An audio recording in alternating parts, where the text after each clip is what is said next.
Hey babes, it's Winnie G, and today I'm coming to you with a tutorial on this Bohemian Faux Loc bob. I thought it was a cute spin on the regular Faux Loc bob. And to start off, I'm going to just moisturize her hair, and I'm using a few products from Essential Nutrients. The links will be down below in the description bar. I'm starting off with box section, so I'm going in and making a straight part across the nape of the neck.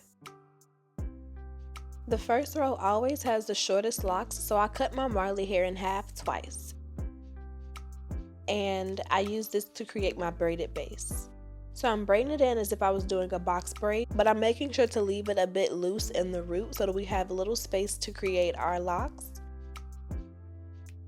And I'm just braiding down and braiding down until I get to a length that I'm comfortable with. Once they're all at a length I'm comfortable with, I just crochet a bit of Marley hair through the base, and then I use that Marley hair to wrap down the length of the braid, leaving about 2 inches overlapped. And this just allows for me to hold it taut and make sure that it's not sliding.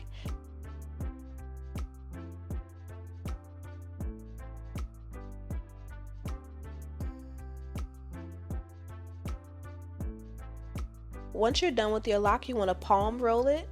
And this is how it looks after I finish the first row.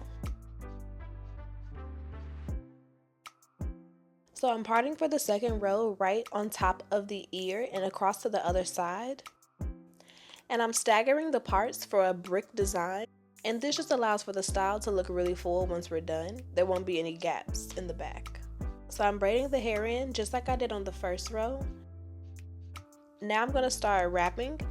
For this row I used 2 pieces for each lock, and that's just because I wanted the sides to be a bit larger. And I continued to use 2 pieces throughout the rest of the head.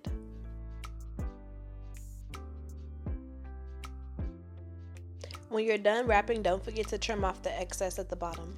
Now this is the last section. I wanted to show you guys my technique for doing the Bohemian locks. So what I do is, I prep my Marley hair like normal, and I add in a piece of human hair. This is the deep wave texture and it's about 18 inches. And I layer that into my braiding hair. And I attach it as normal and continue to braid a bit, and then I separate the curl out and braid past it. And what this does is secure that curl in place and has it to where it looks like a kind of Lisa Bonet tendril. Now I'm crocheting my 2 pieces of Marley hair through the root so I can begin to wrap this braid. And I'm wrapping as normal until I get to the curl, and then I just separate it out like I did for the braid. I tend to clip it out of the way, it just makes it a lot easier. And then I continue to wrap down the length of the braid until it's the same length as the locks around it. And as you can see, the hand that I'm using to hold the lock isn't moving, only the hand that's wrapping the hair around. And this ensures that I'm not twisting, I'm actually wrapping so that the braid is enclosed inside of the lock. And I'm double and triple checking the length because this is super important in the front. And once you get to the appropriate length, you just want to start to wrap back up the hair.